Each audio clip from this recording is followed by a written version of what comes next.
Kristaps Porzingis is injured, but no one knows exactly what's going on or how bad it is. Jayson Tatum, how has he been playing? Is he good or bad? And the Mavs, what do they need to do? Are they just out of options? It's all right now on the Locked On NBA podcast.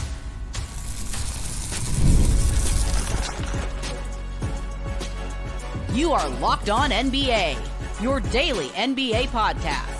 Part of the Locked On Podcast Network, your team every day. Hey there, welcome back to the Locked On NBA podcast. Yes, it's here on the Locked On Podcast Network where we are covering the NBA Finals. I am here in Dallas. I am just psyched for injury talk. I've become quite the expert here. On Wednesdays, it's us, your regular crew. I'm John Karalis, host of the Locked On Celtics podcast, on Twitter at John_Karalis. And I'm Jake Madison, host of the Locked On Pelicans podcast, on Twitter at NolaJake. We'll get to the Mavs stuff later on. We'll play our game of real or fake there. Jayson Tatum, a lot of discussion about him. Is he playing well? Is he not playing well? But we got to start, Jake, with Kristaps Porzingis.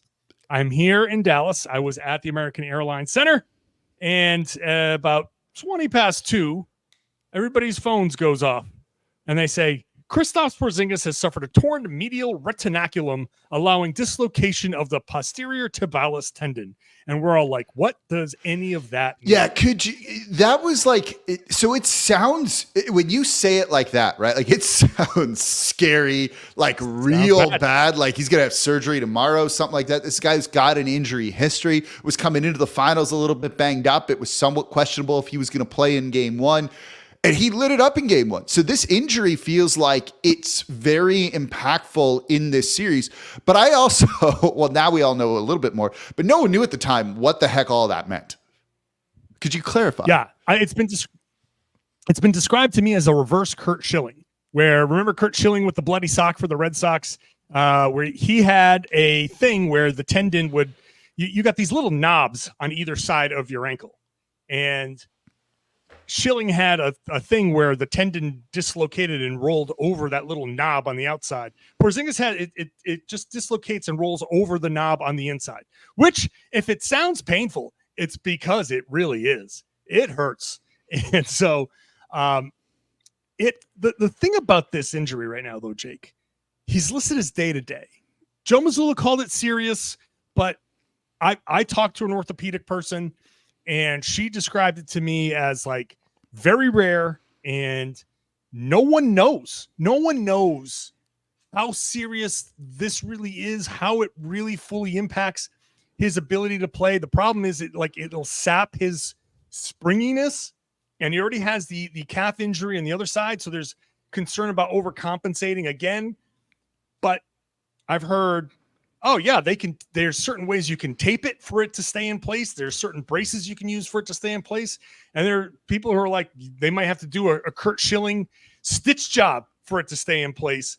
But it's so rare that all the team doctors in the NBA are basically getting together going like, what if we do this? There's like a lot of consultation going on, and there's I don't think there's a consensus on exactly how to treat this. Did Porzingis talk after practice about it, like how he was feeling or anything like that? Yeah. You know, he seems like he's okay. He seems like he's okay, right? And that's the other thing. So he walked normally to the podium. He said, "Look, I'm going to do everything I can to be out there unless the team tells me no." And Joe Mazzulla did say the decision for him to play is being taken out of his hands. It's going to be the medical team's decision if he can play or not. So that's good. But he seems like he's fine. He is preparing himself to play, and he's going to do whatever it takes to play. He had never been out of the first round prior to this, and he's not about to let an opportunity to play in the finals slip by, especially considering how impactful he has been. But what I've been told is, despite him being able to walk in and out of the arena with no extra brace, with no nothing, just walking normally in his slides, it doesn't mean anything. Walking normally is one thing, being able to play is another. And that's just the day-to-day part. Between now and game time, somebody's going to come up with some sort of solution to see if he can do it. And they're going to figure out if that's going to cause any further damage, any further potential injury. and then they'll make the decision from there. Yeah. It's interesting, right? Because he is so impactful for this team. Like, you look at game 2, he had the best plus minus of anybody coming off the bench. Yeah. And the defense that he gives you, the 3-point shooting or the threat of 3-point shooting, even though he didn't shoot particularly well with that in game 2. So let me ask you this, as the Boston guy here, let's look at 2 scenarios. Say he's not playing. What does that do for Boston? Like, how does that impact them? How does it maybe open the door for the Dallas Mavericks? And then, as kind of a follow-up to that, however you want to answer these, what if he's limited? What if he's just not the same kind of guy? Because to me, that's where maybe it's a little bit interesting, but I want you to answer that stuff first. So let's go with him not playing first. If he doesn't play, the Celtics have a couple of options. You can go with Luke Kornet off the bench, as they normally would, and say, okay, we're gonna have to change the style of play a little bit, because Kornet can be a fairly effective rim protector, but clearly not to this level. But I will point out that his block rate was the same as Rudy Gobert's this season, so he can get up there and block a couple of shots. So, but the problem with Kornet is he's the non-shooter, and that changes what the Mavs can do defensively. So I think it weakens Boston's defense, because he's not able, because they don't have the same level of rim protection there. And it changes the what the Mavs can do. The Mavs can get back to the style of play that they like defensively, because with Kornet on the floor, he's not spacing out to 3. He's going to end up being in the dunker spot, which means you get to keep a big around the rim, and that deters the drives. And when you got a big around the rim, you can kind of play those passing lanes out to the corner a little bit better, and that changes what Boston's able to do. So if they play Kornet, I think it's going to be a heavy mid-range shooting series, game 3 for Tatum and for Brown, who will still be able to get by Luka and Kyrie, but they won't be able to get all the way to the rim. And so that'll be a heavy focus on those jump shots. The counter to that is, if you don't want to go non-shooter, you play Jayson Tatum at the 5. He's been guarding Gafford anyway. He's been guarding bigs anyway. So it's something that he's used to. You just play Tatum 45 minutes and say, here you go, young fella. You just had 2 days off. Here's your chance to get out there and play this style. It changes what the Celtics do offensively to a degree, but it also keeps 5 shooters on the floor. So let me jump in there, because I think that's rather important, right? When you look at, and that it ties into the point I wanted to make about Kristaps being even limited too. If you look at the way the Dallas Mavericks defense is played, one of the things they kind of like to do is basically just cheat off of one guy. You're just like, that guy's not a 3-point threat. We're not going to guard him out there on the perimeter, and we're going to pack the paint and take it away. You haven't been able to do that against Boston, because almost literally everyone can shoot, it feels like. So if you go with Luke Kornet, if they're putting him in the paint, or if there's times when he's out there on the perimeter, it feels like Dallas is going to be like, great, we can kind of do what we want to do defensively then, and it allows us to kind of get back to us. We'll talk more about that maybe in the third segment. We'll talk more about Jayson Tatum in the next one. That was a great way to segue to all of that. That to me is the big thing. If he's limited and doesn't have some of that springiness, or maybe if he's playing and can't jump or elevate like he is, and he's out there on the perimeter, does Dallas try and go, okay, keep feeding him shots, let him take 8 threes as an injured player? And if he's not making them, how does that kind of feed into their defensive strategy, which is what's gotten them here over those final 20 games of the regular season and then this postseason run? Yeah, it's just about, if he's not effective, then you don't play him. That's the whole thing. It's, if he's not effective, then you want to weigh the line of, is he hurting the team by being out there or helping the team by being out there? If he can get out there and shoot well, then that can help. So I guess the answer to your question is, it depends on how limited he is and in which ways he's limited. If he's able to still challenge at the rim and be a deterrent, then okay, maybe he doesn't switch, maybe you don't switch 1 through 5. Maybe you just keep him in drop coverage, and he's just a deterrent there, but not you ask him to kind of dial back on defense. But if he can still rise up a little bit, because he is 7'3", and just shoot over the top of a smaller guy, You say, okay, you can still hit those shots. You can still pick and pop. You can still hit those. If that's still an option, then you go to that. And maybe you just go to that for 18 minutes instead of 25 minutes. Maybe it's a little bit more situational, and you still mix in Tatum at the 5 so you can maintain your 5-out spacing. Then that would be a way to go. So I think there are options. This definitely kind of throws a little bit more momentum Dallas's way, but I still think Boston, considering how they're able to attack the Dallas defense, I still think they have enough options to get by, and maybe these games are closer, but I still think the Celtics can win without Porzingis or with a limited Porzingis. Guy who's going to be key to that, Jayson Tatum. You want to talk about him next? Tatum. Yeah, sure. Is he good? Is he bad? We'll talk about that in just a second. Today's show is brought to you by BetterHelp. Now, I've been very open about my days of, I go to therapy and how much better I think that has made me. And I think I know most of our audience is guys, and guys have a tendency to say, I don't need it. I'll get through it. I'm okay. If you're shy about it, if you don't want people to know about it, you feel like you could benefit from it, this is kind of a good way to do that, because you can do it all online, right? You can just go sign up at betterhelp.com/LockedOnNBA. You fill out a brief questionnaire. They match with a licensed therapist. They do it all online. It's convenient. It's flexible. It's suited to your schedule. If you want to kind of do it on the down low, that's cool. You don't have to go to an office. You don't have to leave. You can just kind of find some time on your own to schedule something. So that's really helpful.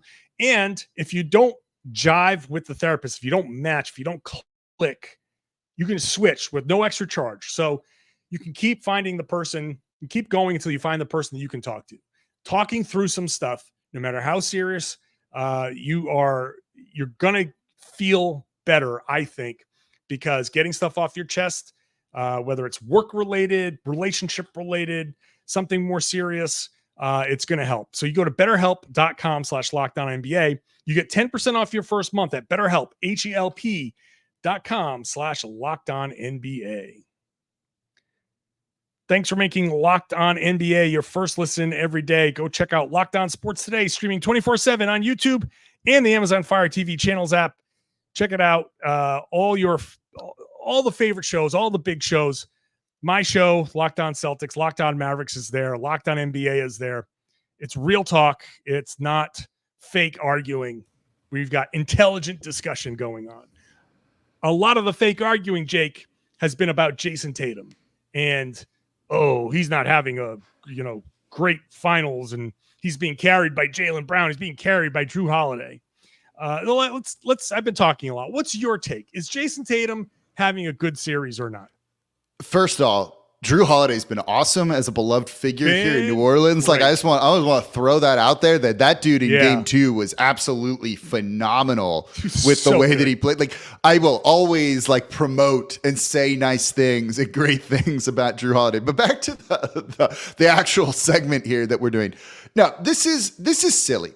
This came out, I thought, after game 1 of the finals when Tatum struggled to shoot in kind of both games, right? It was 6 of 16 in game 1, but you look at the impact he had in there. And one of the things that I've really kind of come around on as I've, in this role, being a podcaster, NBA analyst, is win your minutes. That's the most important thing to me is, are you winning your minutes when you're out there on the court? At the end of the day, you need to have more points than your opponent, which means your plus minus needs to be good. And while that's not everything, that's something that I look at. And in game 1, he had a plus 19.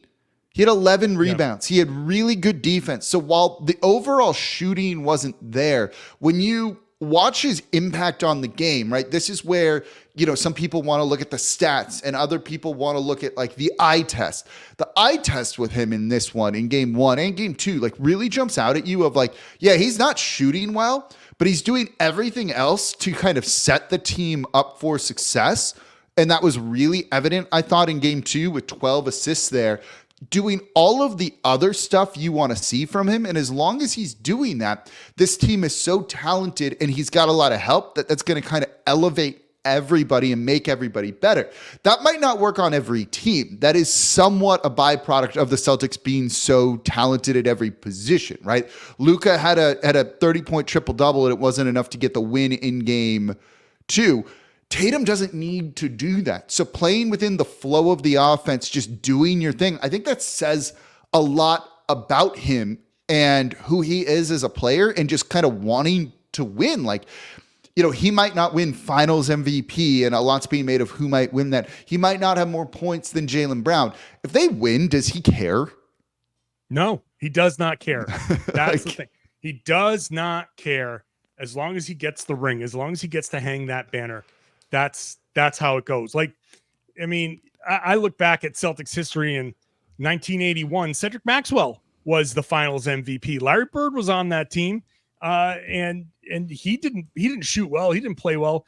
It doesn't always have to be like, there's always a superstar somewhere that is better. Like, we can go through history and be like, there are all these guys who are better than Jayson Tatum who had bad shooting nights, right? And their teams, you're in the finals. You're supposed to have a good team. You're not supposed to be heliocentric. You're supposed to have like guys who can pick you up. This is kind of why, not to throw some random shade at Dallas, but they need more guys that can help pick up the slack, because it's a little too Luka centered. It's a little too Luka and Kyrie centered.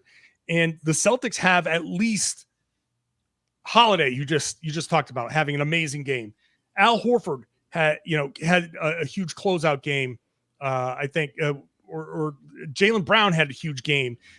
There's every one of these guys. Derek White can have a big game. Tatum knows that the strength of the Celtics is not when he goes for 40 and shoots 40 shots or 30 shots. It's when he draws 2 and starts the ball moving, and the Celtics are able to attack once, attack twice, and get easy buckets. A couple of the Holiday buckets early on in the game were off second attacks, third attacks. So Tatum, don't get caught up in did the shot fall or not for you to determine whether he's playing well. Yes, he needs to shoot better. Yes, he absolutely needs to figure out a way to get shots to fall. I am not being dismissive of that. But if he plays 100 games exactly like he played in game 2, he's going to average 35 points a game, just because those shots will fall more often than not. And he's still making the passes. He still created 20 assist points, I think, in game 2. Like, he's still doing all that other stuff, rebounding, defending. So I think Jayson Tatum is playing pretty well in the NBA Finals. It's just that he's not shooting. He's shooting poorly. He's just shooting poorly. Yeah, that's what I think it is, right? Like, you saw it in game 1 when his shot wasn't falling, though. He was still trying to be aggressive and attack the basket. And that's been working against this Dallas team who's struggling a little bit with some of the rim protection because of the 5-out play of the Boston Celtics. So having that aggression to the rim was needed, right? Like, that's playing. It's like kind of taking what the defense gives you and just playing to your strengths with that. I think that's something that kind of gets overlooked. That's him picking up fouls on other players and things like that. Mm-hmm. And all of that matters in this, right? It's not just about scoring. It's about, what are you going to do to help your team like win today, to win this game, based off how it's going in the moment, right? You're going to have a game plan going in. Okay, it's not working. Now, how do we adjust in the moment? What do we do? And I think you're seeing Tatum do a lot of that. The shot's just not falling. Now, whether it will or won't, it probably will. You could say the same thing for the Dallas Mavericks too. We'll talk about that in the next. No, sure, absolutely. Here, right? Like, there's something to be said for that. But you've also, if the shot's not falling, what are you doing? And he's answering that question. That's where I think it's different than the Dallas Mavericks, right? Shots aren't falling. They're shooting terrible from 3. What do you do next then? Because you can kind of pray for regression to the mean, or you can go out and you can try and kind of make something happen. Tatum's making something happen. That, to me, is doing a good job in the series. Yeah, and look, he's defending. He's defending their bigs. Like, he's defending. Mm-hmm. You're talking about a wing, and they're saying defend Gafford, defend Lively. You're defending them, so you're spacing your assignment. It's not go hide on somebody. It's you take this assignment, a big guy, so you can blow up what the Mavs are trying to do. And it's not easy to get posted up by Daniel Gafford and get back down. You have to take that pounding from time to time. And, he's been doing a fairly effective job. Even if you give up a couple of baskets here or there, still taking that assignment so you can, in the grand scheme of things, over 48 minutes, create the matchups, create the spacing that's necessary for Boston to kind of pick that defense apart. That's what Tatum is doing. So I think the nuance of Tatum's game is very, very important. And if the shots start to fall, then people will see the full kind of like, oh, okay, yeah, Tatum is actually playing pretty well. But give me all those same shots that he got. Most of those shots, I'd say like 80% of those shots were really, really good looks. And I think they will fall. But even if they don't, like you said, he's doing so much other stuff that he is such a key reason why the Celtics offense is able to be humming the way it is. All right, before we wrap this up, I'm going to go on a digression again and go back to Drew Holiday because I just want to talk about how awesome he is. Remember last week when we recorded before Game 1, I was like, he's getting good odds per FanDuel for Finals MVP. Yeah. I just want to point it out that I mentioned that on there. Had an amazing Game 2. The defense from him has been good. I still don't think he's going to end up winning it, but he was like plus 450 to win it. Just throw him that out there. That was like very good odds for like a good dark horse candidate to win Finals MVP. He still can do it, man. It's there for him. It's there for him. He's one of the possibilities. He's one of the possibilities for sure. He's in the run. I just want to point that out. Again, I thought his Game 2 was like so good. All right, let's look at this from the Mavs perspective. Is there anything that they can do? Are there adjustments? Are they out of options and just have to play better or play our game of real or fake when we come back? Today's show is brought to you by FanDuel. FanDuel is America's #1 sports book. It's summertime, so that means baseball. It means the NBA Finals, and it means a whole lot more on FanDuel. And you can get $200 in bonus bets with any winning $5 bet. That's $200 you can use to bet on everything. Finals MVP, like we were just talking about. Who's going to hit one out of the park? Anything you want there at FanDuel.com/lockedon. Add a big win to your summer bucket list. The Mavs opened up as favorites, 1.5-point favorites in this Game 3. So if you're a Mavs fan and you want to get in on that, go for it. Place that $5 bet down there. And if the Mavs do win by 2 or more, boom, there you go. You got $200 to bet on whatever you want. It's at FanDuel. They're America's #1 sportsbook. All right, Jake, ready to play our favorite game? I am telling you right now that not real. Is this real or fake? Just ask John and Jake. Jake, real or fake? The Mavs are out of options. They're out of adjustments, like material adjustments. And all they can do is just play better to try to win Game 3. Oop, you are muted. I'm a professional. Honestly, I'm going to go with like real. PJ Washington said it after Game 2. He said, this is the finals. He's like, this is the best team we've played. We just need to play better. It wasn't, we need to do something differently. We don't need to abandon who we are and what's got us here. We just need to play better. It's about making shots. While I do think there maybe are some adjustments they can make, I don't know if they need to go as dramatic with that. They just need to find a way to get Kyrie Irving to make a 3 or, a couple of threes, given that he's 0 for 8 in these 2 games. PJ Washington is 1 of 8, right? You look at some of those guys in the shooting, this Mavericks team is shooting under 25% from 3 so far in this series. Luka Doncic is the only person in the entire series to have made more than 1 3, right? Like, if you guys just make a couple shots, how does this look? They might not be it might not be 1-1. They still might be down 0-2. But part of the reason we're having this discussion is because they've been kind of blown out at times in this series. It'd be different. It was like a 5-point loss in each game. It hasn't been. I think if they make some shots and maybe their home rims are a little bit kinder to them, that makes things look different. You mentioned, FanDuel has them as a favorite, and I think there's a reason for that if they just simply make some shots, how does has the complexion of the series change a little bit? I think it's pretty significant.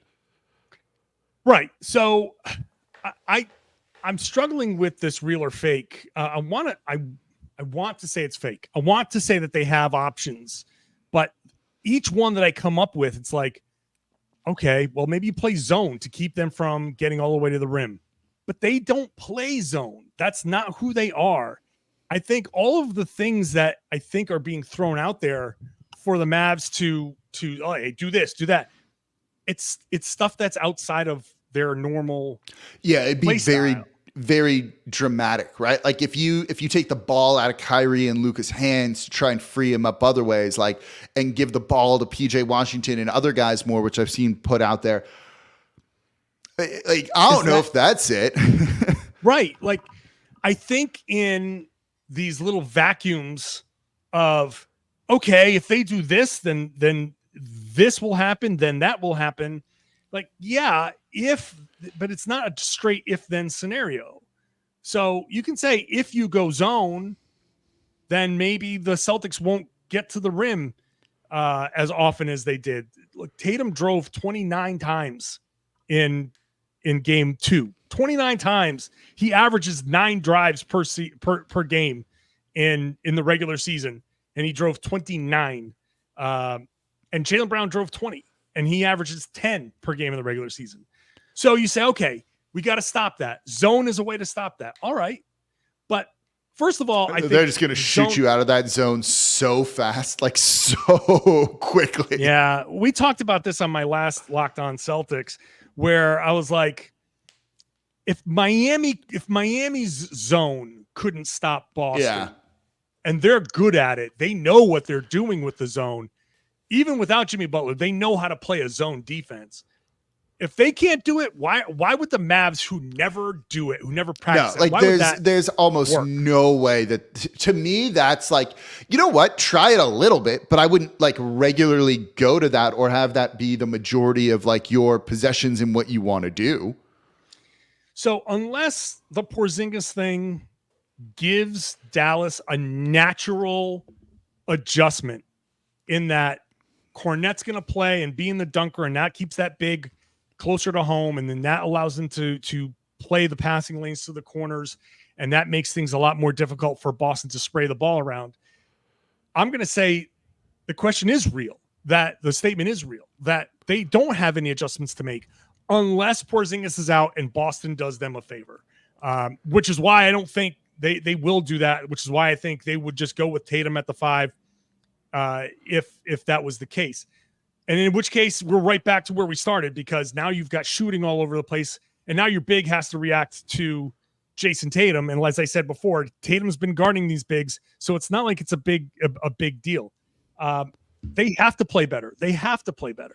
I mean, it's that, right? Like, the adjustment is Kyrie Irving, make your shots. He is, where are the numbers here? He's 13 for 27, right? Like, that's where's the field goal percentage on that? 35%, right? Like, make your shots. When they beat the Minnesota Timberwolves, he had 3 games of 30 or more in their 4 wins. Like, they need that. You've got to do that. Now, that's easier said than done when you have Derek White, Drew Holiday, Tatum, Brown, the rest of that team. But make your shots.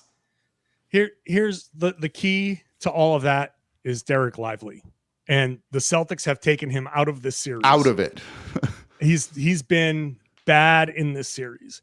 And we've talked about it. We did that one loss after, their one loss to Minnesota was on a Tuesday night, or we talked about it, and was like, with Lively, that was the Lively neck sprain game. Yeah. Where and with him out, all of a sudden Kyrie struggled. With Lively not there to be a threat on the short roll, for him to be a facilitator, for him to open things up, I think there's a direct connection between him and getting Kyrie some open looks. And playing the Celtics playing Luka straight up is a direct connection too. Here's where I think and why I think the Mavs are really kind of out of answers. Okay, they can shoot better. So can Boston. But Boston has answers defensively.